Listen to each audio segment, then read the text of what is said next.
Chapter 8. Café au lait. Extra large. Melody smiled apologetically and held up a large cup. "I'm sorry.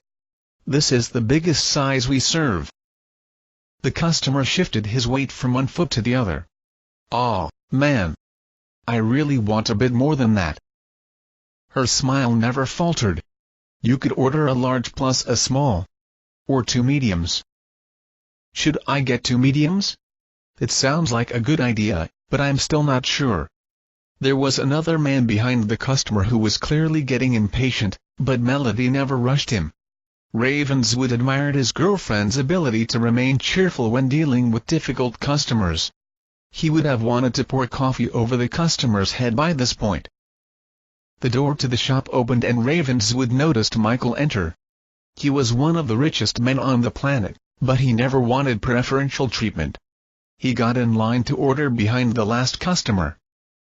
After wavering back and forth a few times more, the customer settled on 2 mediums.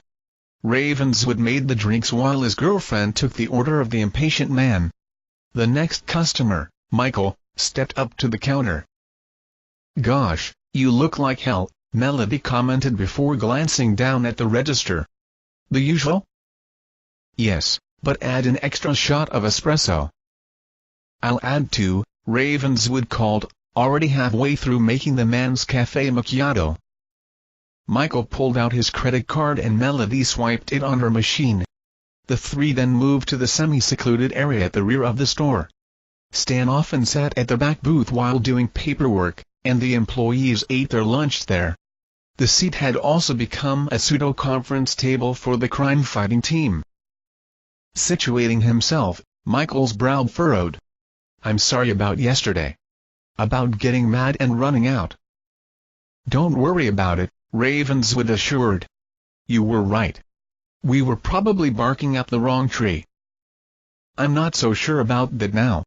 He grabbed a sugar packet, mindlessly folding it into a tiny origami. "Last night I went back to the mansion, to see if I could find more clues about my aunt. Just in case." "Did you?" "No.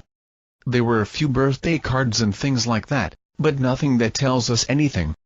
I even bit the bullet and went into the attic. The crazy part is, I tried to find a picture of her, but I couldn't. I mean, literally, not one single photograph of her was there." "Maybe she hated having her picture taken." "Or maybe somebody didn't like her," Melody suggested. "So they got rid of all her pictures?" "Maybe. But the baby connection was still bugging me, so I decided to do some digging on Sarah Wolf." He pulled out a couple of pieces of paper. "The Gale Home website says that she attended Gale State University, so I paid them a visit today and took a look at her records." "How do you manage that? What about all the privacy stuff?" "It helps I'm a large contributor. Plus, I did it under the pretense I was investigating a possible employee." Melody scooted forward. "What did you find?" "Aside from the fact she was a straight B student?" He handed the couple photocopies of 2 official government documents. "Her parents are listed as Kevin and Nora Wolf. The birth certificate is an amended one, the type issued when a baby has been adopted." "So her parents that died weren't her birth parents," Ravenswood said. "Interesting." Glancing over the other paper, he recognized it as being a declaration of citizenship. The document issued to children born on U.S. military bases abroad. Place of birth, Germany? What are the odds of that? There's more. Look at the location and date. Holy crap. She was born at the same military base that Yul was brought to after the blast. The one you should have been taken to. And her birthday is December 23rd, the day of the explosion. Michael glanced down, his cheeks flushing red. "You were right, Ray." The detective shook his head. "Your aunt must have survived the blast. They took her to the hospital and she had the baby before she died." Melody glanced back at the counter to make sure there were no new customers. "So, now what?" Ravenswood grimaced. "Unfortunately, we can't do anything with that right now. We have other matters to worry about. Like? Michael asked.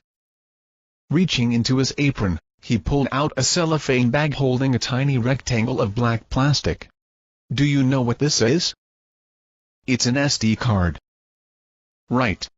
It's a memory chip that digital cameras use to store pictures. I know what an SD card is.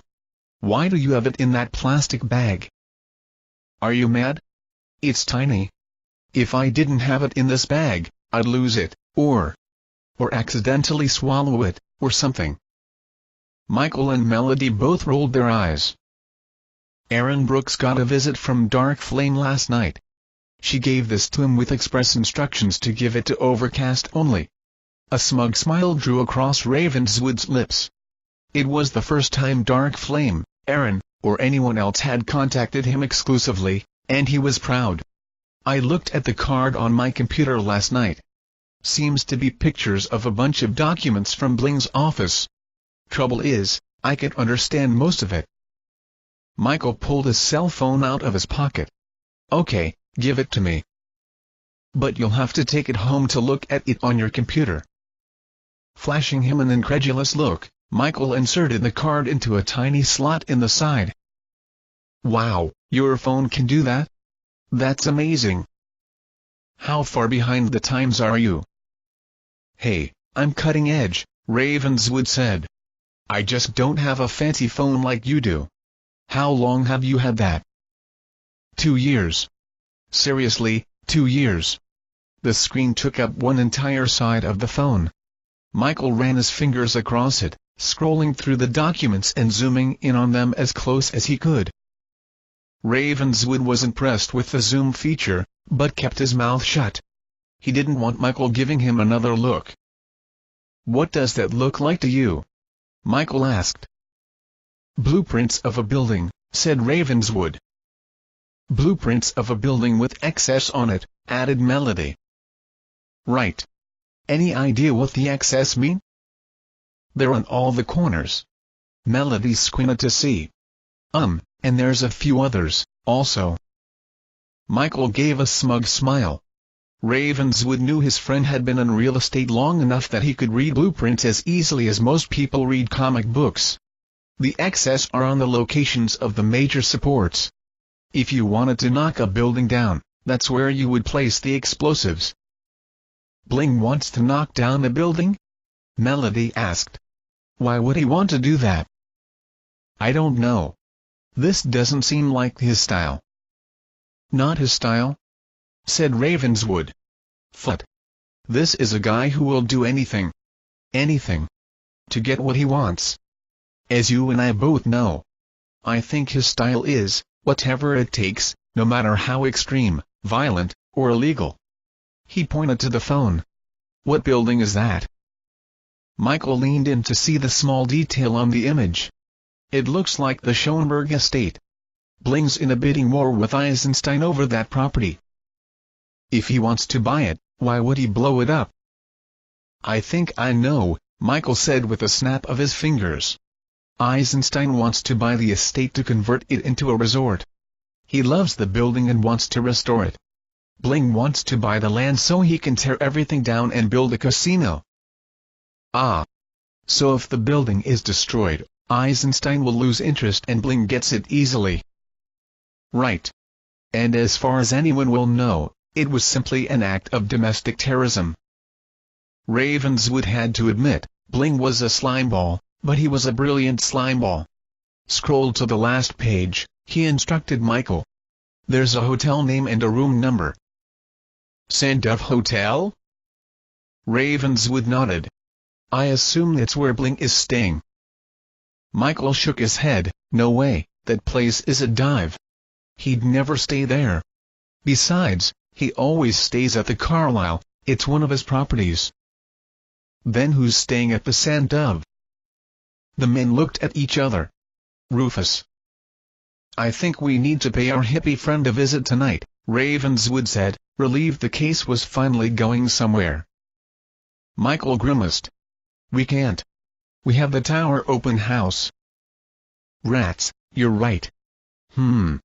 What about getting Bling there? Now that we have an idea of what's going on, maybe we can coerce something out of him. Have him bring Sarah, then we can kill two birds with one stone. I don't know. It's short notice, but I'll try.